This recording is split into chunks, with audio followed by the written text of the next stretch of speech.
पयले वाचपान आमी आयकलां कशे भाशेन ते इस्रायल लोक इजिप्तांतून पळोवन वचून अरण्यांत गेले तेन्ना तांकां जेवण खावन नासलें. जशे ते इजिप्तांत बरें खाताले आनी जेवताले आनी काम करताले, आतां तांकां अरण्यांत दूख त्रास सोंसूंक पडटात.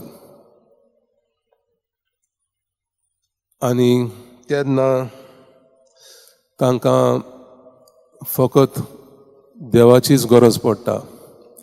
देवान तांकां मार्गदर्शन करूंक, तांकां मदत दिवंक तांच्या बरोबर तो आसा म्हूण ताणें देवान भास दिली. सो सायनाय अरण्यांत तांकां कांयच नासलोलें, फकत देवाचेर भावार्थ.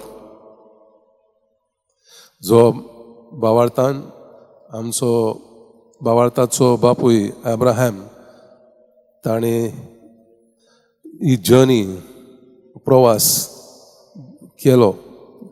देवान ताका बासयल्लें, ताका तो एक सुफळ व्हांवत्या दुदान आनी मदान तसलो जागो तो दितलो म्हूण. त्याच भावार्थान सगळ्या दूख त्रासाक फुडो करून मोइजेसाच्या आनी देवाच्या आदारान देव तांकां